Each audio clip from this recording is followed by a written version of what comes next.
Hi, Dave Scotland here for cgswot.com, and today's tutorial we're going to take a look at this futuristic sniper scope, and we're going to tie a lot of the graphical elements into the movement of the camera as it moves across in this instance it's a still image, but you could use the same principle to move across footage. And the scrolling vertical meter and horizontal meter and the vertical meter are tied to the position of the camera, as are the numbers associated with those.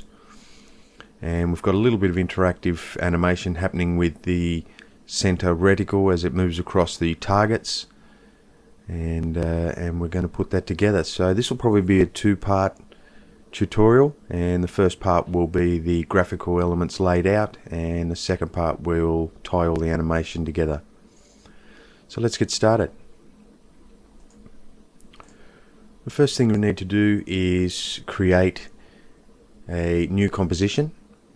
So create composition, new composition, and we'll call this graphic overlay.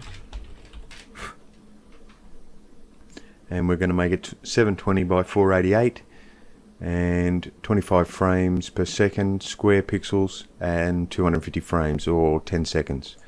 So click OK to that. First element we need to create is our outer mask, and we're going to be using a shape layer to do that. So just click on shape layer to bring up your shape layer here. And in contents, just click on the add, and the first element is a rectangle, and if you highlight that rectangle, we can bring the size of it up, and we want it to be just outside the size of the composition. Bring it across, and the second element we need is another rectangle. Only this time we're going to give it some rounded corners, and we want it to stay just inside the outer rectangle. We'll round those corners over and just bring it out a little wider, something like that. And the third element will be a fill, and we'll go into the fill settings. We'll just change the fill color to black and the fill rule to even odd, and that just gives us a cutout. And if I change the transparency, you'll see that it's got our scope shape. And the next thing we'll need to do is right click on your effects controls, or effect, blur, sharpen, fast blur, and we're going to give it a blur of around about 10 pixels, and that's going to give us our scope on the outside. And we'll just rename this layer scope mask, and we'll move on. Now I've included some elements in the project which will be available for download with the project. First one is our background scene, which is a fairly large res still image, and it needs to be large res because we'll be moving across it when we animate later on. And for now, let's just bring it down into our comp just as a reference layer. So right click and click guide layer. Then if we do any rendering, it's not going to be rendered. And while we've got it selected, we might as well just give it some tint, color correction and tint, and we want to make the whites a sort of a light blue, like so, and the blacks a dark blue. And that's just going to give us our futuristic night scope feel. And we might just reposition that a little bit so that it's on our main characters there. We'll be deleting that later anyway. So the next thing we need to do for our scope overlay is a solid element that we're going to have go up the screen to give an electronic type feel to the effect. So if we go new, solid, and we'll make it white, and the comp size is fine.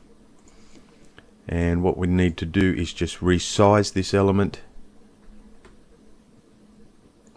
make it a little larger, and we'll rename it scan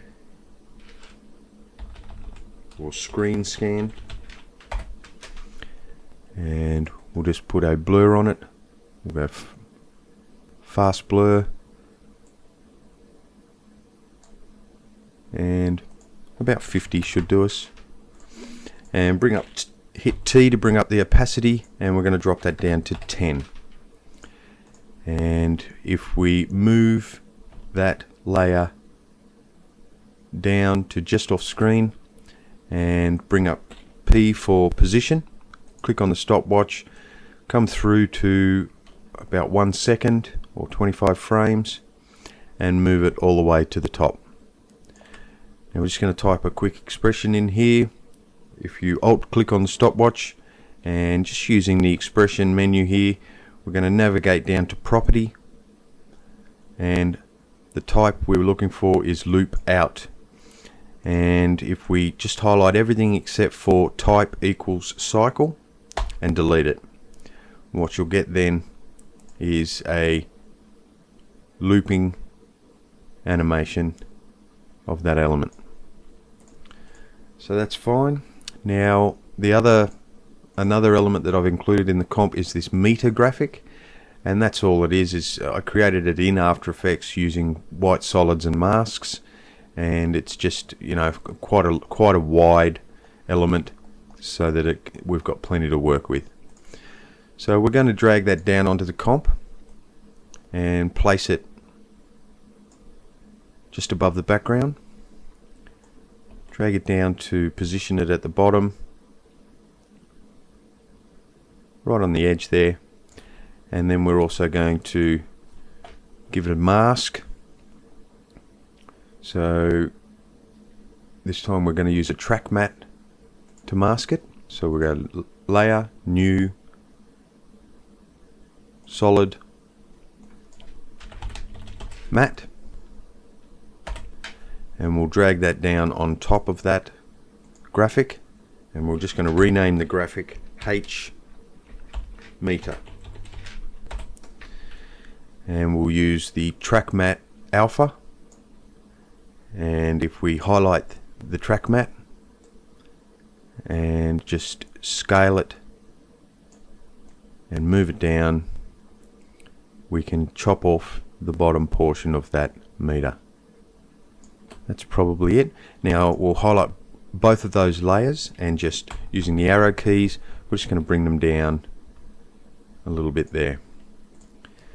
And so that's 1 meter taken care of. Now the next meter, we'll copy the horizontal meter, Control D, and we'll rename it V meter for vertical. And we're going to slide it up out of the road. Just get rid of the track matte for now, and we'll rotate it 90 degrees and place it just roughly in the center from top to bottom and over to the side here. And we're going to do we'll Control D the matte, Control D, and just move it above the V meter, and then we'll alpha matte, and we're going to rescale it, move it over, scale it in,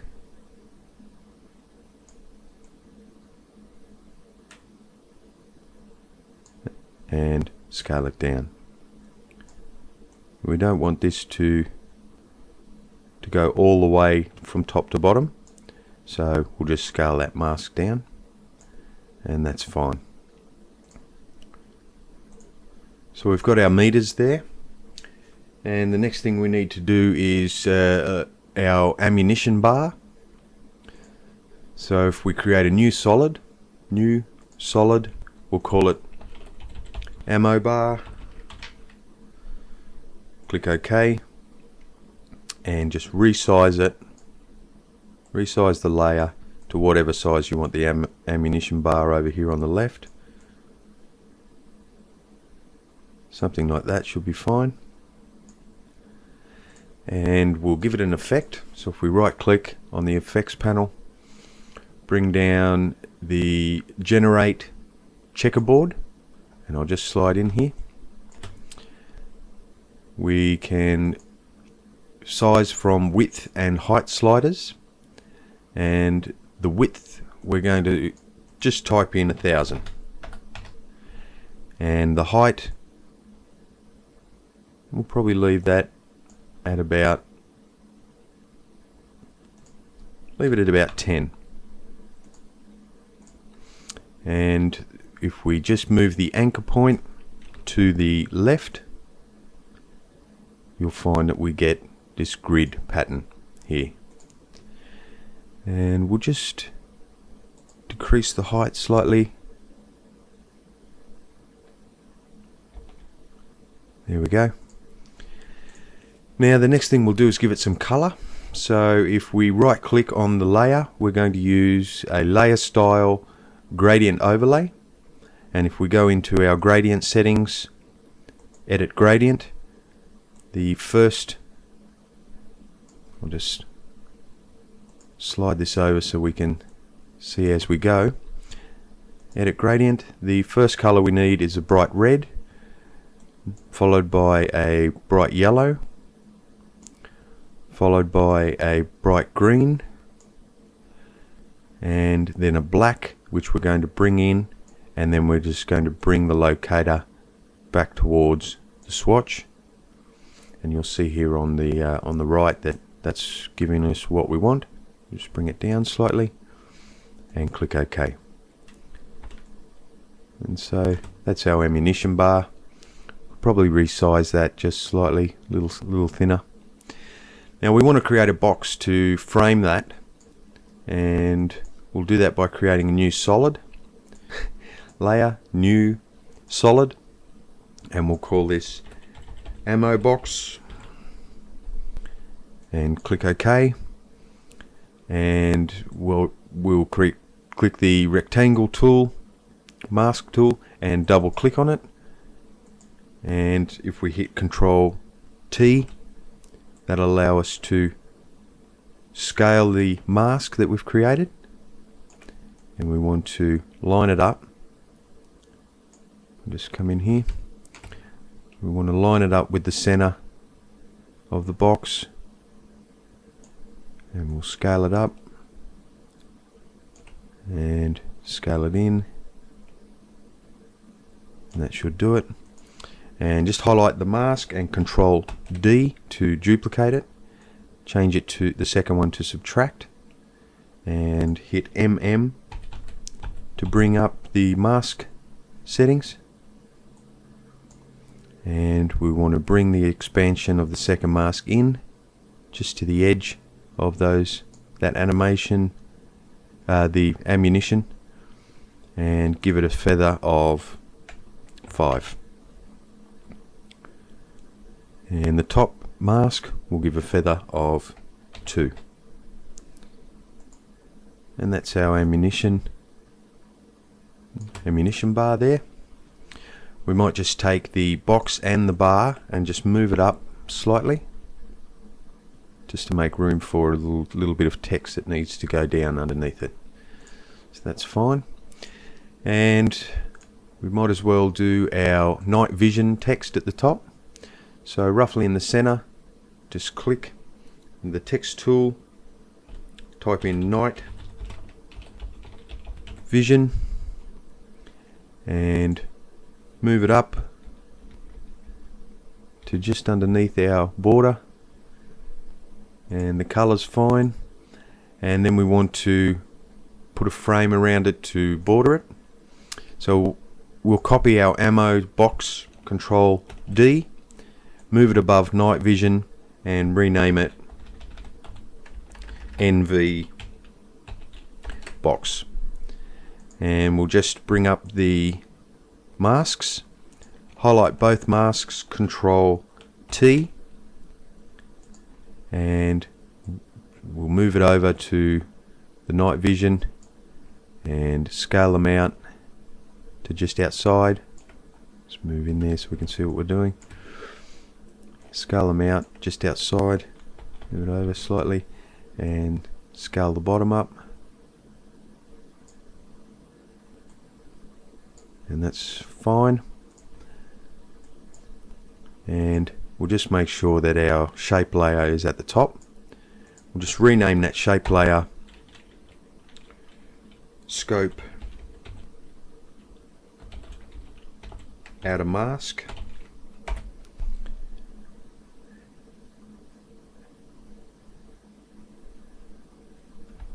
Okay, so we're starting to look fairly good there. Now we want the night vision text to blink on and off.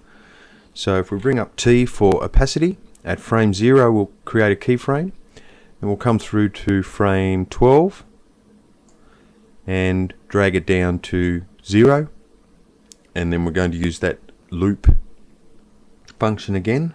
Alt click on the stopwatch and navigate property, loop out, and get rid of everything except for type equals cycle, and that way we have our night vision blinking on and off, and we're looking pretty good there. Now the next thing we need to do is type in some text in readiness for some animation that we're going to tie to the movement of the camera in our master comp. So if we come down to the horizontal meter just above the mat, we're going to type in some text just here, and just type in 45 for now, and we'll make the size 20, and we'll make the color white, and we'll leave that there, and we'll also just set the paragraph to left align. We'll move that text over slightly, and that's fine. Now we're going to move that down and place it above the mat for the horizontal meter, and then we're going to go Control D, and we're going to move that above the mat for the vertical meter, and just move that text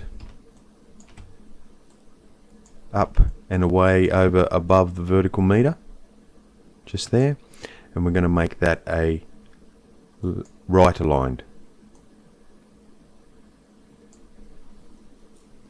and that's fine. Now while we're there, we'll create a heading for that function, and just above the number, click the text object and type in E for elevation, highlight it, and switch the color to a yellow orange, and we'll just move that over, center it, it's fine, and we'll move that down to just above the vertical number in the stack, and we'll Control D and move that down to just above the horizontal number, double click, and we're going to change that to B for bearing, and we're going to move it down and place it in front of that number.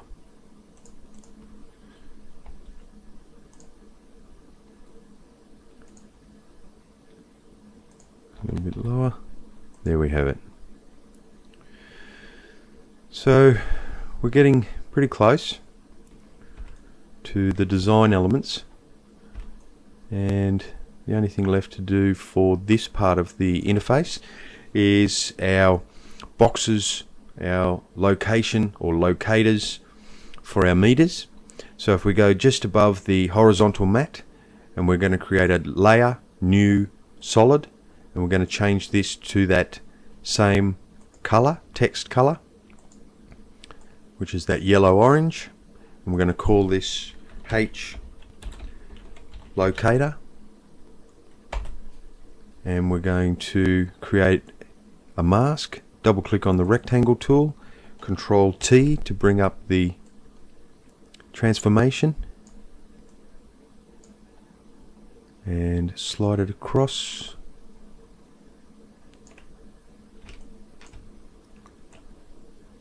Something like that. I'll just bring the bottom up. And we'll highlight that mask, Control D, and we'll make this one subtract, and MM to bring up our mask elements, and we'll decrease the mask expansion on the second one and give it a feather of about 5, and we'll give the top one a feather of about 1, and that's looking pretty good. Now we'll create one more mask. We'll duplicate the second mask, Control D, and then we'll hit Control T while it's selected just to rescale, and we're going to bring it in, bring it up, we bring it out just slightly like so, and that gives us our locator there, and we'll drag that down so that it's just above our horizon mat, and then we're going to duplicate it, Control D, and drag it above our vertical mat, and we're going to rename it by hitting enter to V locator, and then we're going to bring up rotation by hitting R and say -90, and that just rotates it around, and then we're going to reposition it over to the left, move it up slightly, just somewhere centered. That's it there, and there we have our locators.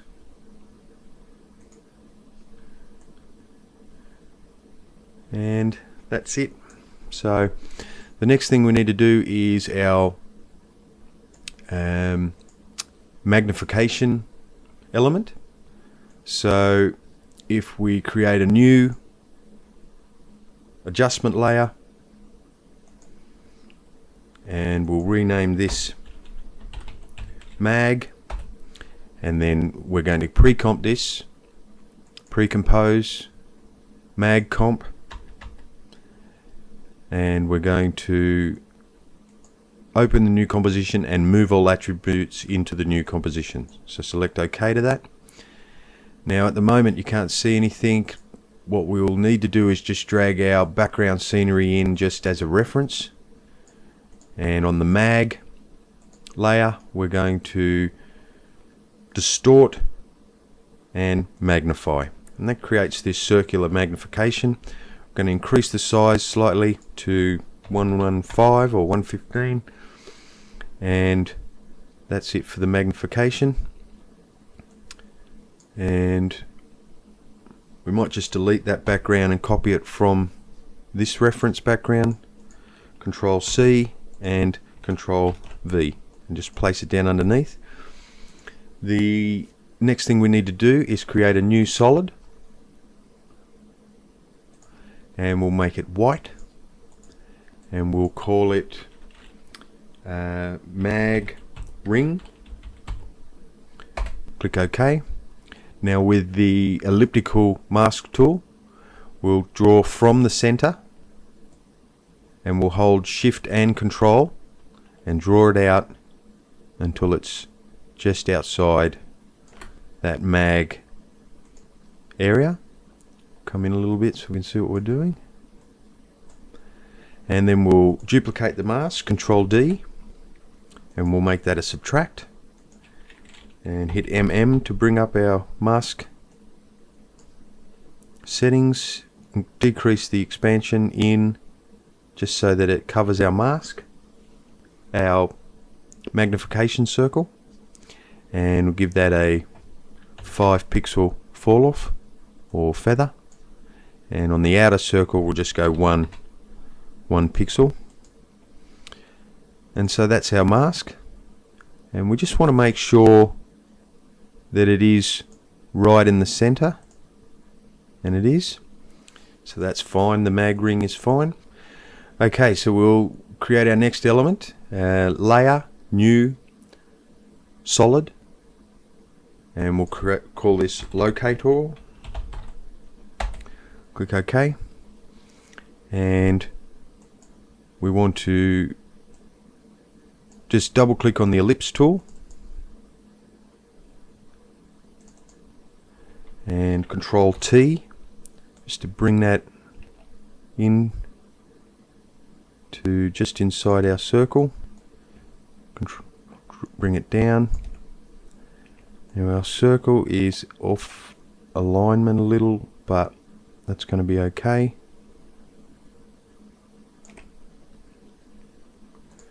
Let's just grab that mag ring and bump it over.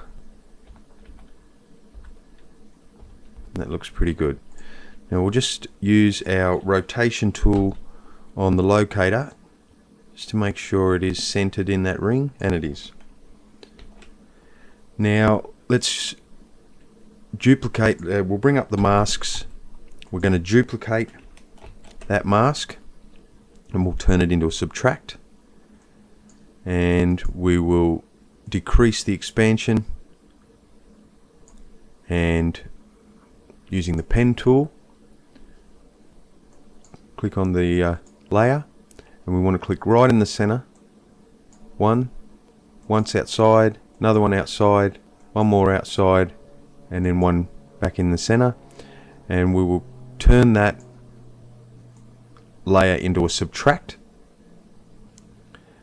and come out slightly, and we'll reposition some of these points just to give us the graphic that we're looking for, and that looks like it. Now if we click R, you'll see that that's the effect we're going for. And what we'll do is alt click on the stopwatch and type in wiggle, and in brackets we want to go 0.5, 270, close brackets, and that just gives some random movement around there. Now we'll take our locator and Control D, and we'll rename it locator 2.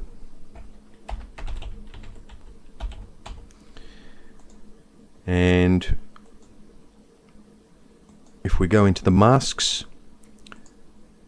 in fact we'll bring up S for scale, and we'll increase the scale to put it outside of the ring, and we'll bring up MM for the masks, and what we need to do is decrease the outer, which is the mask number 1. We're going to bring that in fairly tight, and we'll change the shape to something like that,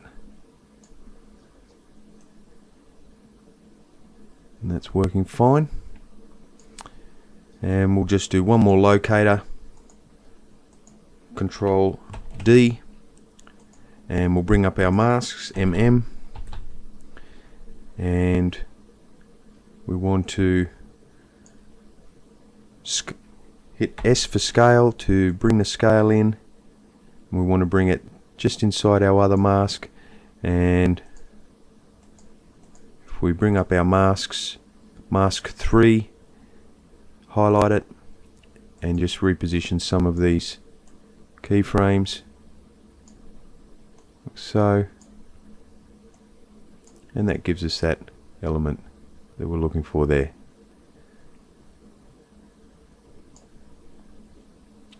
Okay, so that's looking fine, and the last thing we need to do is create a crosshair.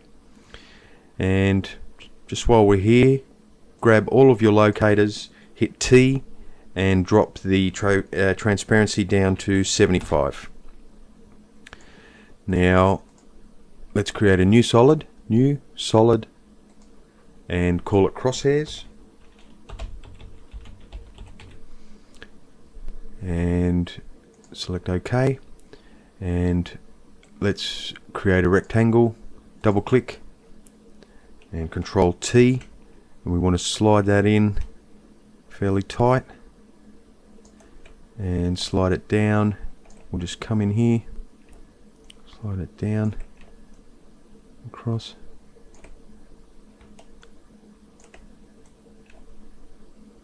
That's probably what we're looking for.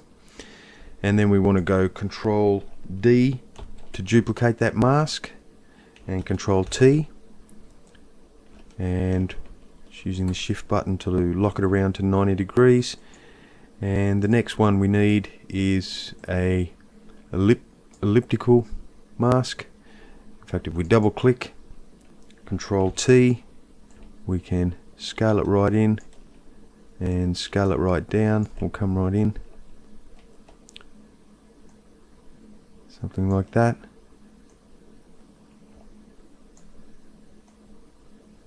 There, and we'll make that one subtract, and then Control D to do another mask, and this one will add, and just decrease the expansion. Okay, so there's our magnification element, all working fine.